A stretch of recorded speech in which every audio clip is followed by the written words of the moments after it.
Bonjour et bienvenue à tous et à toutes dans cette série sur les personnages et les gens qui représentent le lionisme marocain. Le district 416 du Maroc, nous avons avec nous le plaisir de recevoir le docteur Mounir El Himdi. Mounir El Himdi, bonjour. Bonjour. Qui est Mounir El Himdi? Mounir Himdi, c'est dans le cadre lionistique. Mounir Himdi, à l'origine, c'est un chirurgien dentiste, mais qui a toujours été versé vers l'autre, qui a toujours eu le sentiment qu'il n'y a de bonheur que dans le partage. Et donc c'est tout spontanément qu'il a intégré le lionisme. Donc au niveau lionistique, je me considère comme un lion de base. Combien d'années de lionisme? 28 ans de lionisme. 28 ans de lionisme, magnifique. Quand je pense que je le connais depuis plus de 40 ans. Donc 28 ans de lionisme. Et toujours la même pêche, toujours la même énergie, toujours la même envie?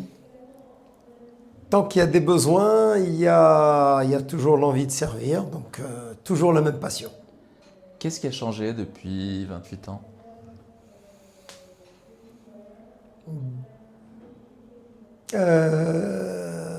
Au départ, on agit toujours par passion, sauf qu'on est plus dans une certaine ingénierie de l'action. D'accord. Au Une forme début, d'expertise, c'est ça? oui, plus d'expertise, 28 ans de lionisme, donc 28 ans d'action, donc on est plus structuré, on va plus réfléchir nos actions, nos projets humanitaires, et nous allons les structurer, nous allons les établir comme tout projet, d'accord? Alors qu'avant, on se lançait sans trop savoir l'essentiel, on allait droit vers l'autre, et on tendait la main, et sans vraiment structurer nos actions. Donc je dirais qu'il y a plus d'impact actuellement que nous en avions avant. D'accord. Et le lionisme au Maroc, est-ce que c'est la même chose qu'à l'étranger?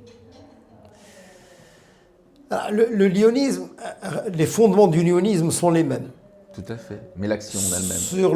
Sur le terrain, il y a, je dirais, un certain nombre de besoins qui sont en fonction des pays différents. Donc au Maroc, le lionisme marocain, il est axé sur, bien sûr, des actions ponctuelles, mais aussi des actions plus pérennes. C'est-à-dire, nous essayons plus de créer des centres de solidarité, d'accord, où notre action va être durable, D'accord. d'accord, et ça peut être jusqu'à l'accompagnement, justement, et la prise en charge de tout un chacun.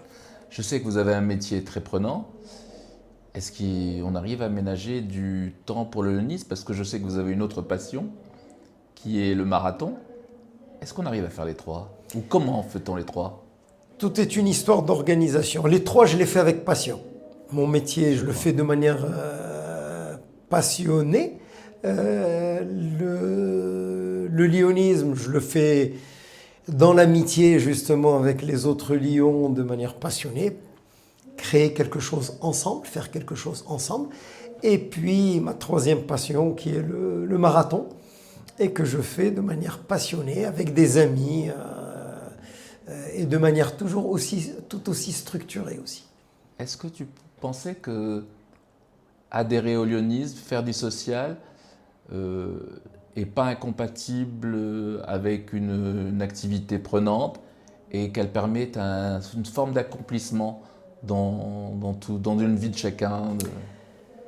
Et je dirais que chaque domaine se nourrit de l'autre. Et je compare toujours le marathon à une leçon de vie. C'est un parcours avec un objectif et pour lequel on va se préparer, on va l'organiser pour aboutir à la fin à cet objectif. Ouais, je comprends. On peut absolument utiliser ça dans le cadre lionistique ou dans le cadre professionnel ou même familial. Comme vous parlez très très bien, qu'est-ce que vous pourrez dire pour aider ou pour encourager des gens qui vont vous voir sur les vidéos, à rejoindre le mouvement du lionisme? Je dirais que le lionisme, au-delà de l'amitié et du service, c'est une école. C'est une vraie école d'entrepreneuriat. Et qui peut, en retour, je nourris le lionisme et le lionisme me nourrit et me structure dans ma réflexion, dans l'organisation de ma vie. Et je trouve que c'est un pari win-win. Donc je pousse les gens à ouvrir la porte du lyonisme pour venir le découvrir.